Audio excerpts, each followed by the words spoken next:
without allowing anything at all. Well, our first team didn't allow anything. Our first team didn't allow anything. We had put a total second team in there, and they scored on late in the game against our second team, so we don't count that. What was the key to that success defensively in the playoffs? Well, nothing that they didn't do anything different than they had all year. We shut out quite a few, and sometimes we just got a little lackadaisical. Eric Sutton, number 52, broke his hand middle of the season and sat out 2 games, and that's one of them that we gave up 18 points to Winnebago Lutheran,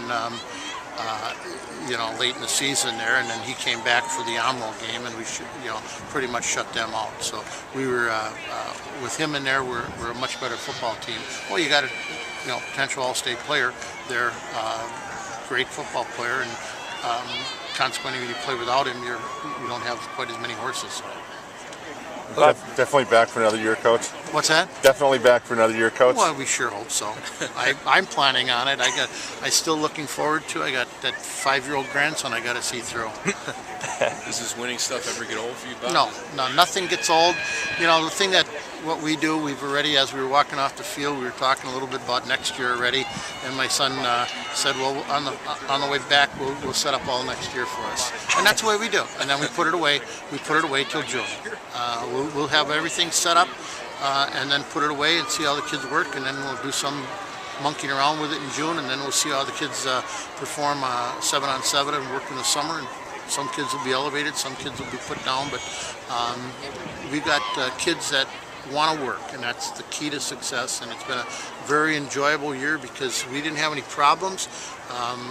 Just the kids just worked their tail off and performed every week to the best of their ability. Bob, do you ever reflect on your success? Do you ever take time to do that? I'm going fishing. Is that when you do it? Nah, we don't. Then I go with my 2 buddies, and they piss and moan about what I did wrong all the time.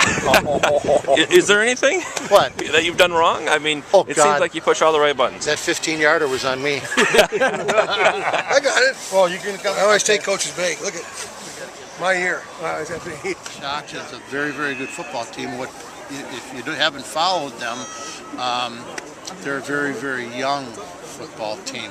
I think they were like we were here last year. So you guys better take a look at Shockton for the future, because we might be meeting for the next couple of years here, because they are a very, very good football team and very well coached. Bob, what made this team for you unique?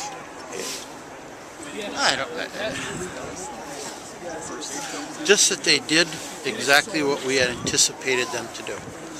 I mean, I sat here last year and I told you guys we'll be back here next year and my prediction was true. And the reason why was the kids that played out there today, they worked all year long to get here. It isn't just something they start in the summer. No, they work all season long, all year long, to be back down here. We've got a lot of kids that are out for a lot of sports at Springs, and they just, this is their desire to play on campground. Can you measure what last year's outcome did to the motivation of this team this year? Oh, no way.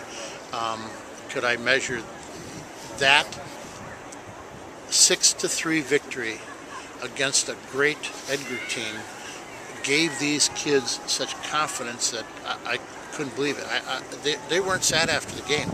They knew they played their hearts out and played to the best of their ability, and there's nothing that we could say about that. And then they knew from that point on, though, that they were the champions.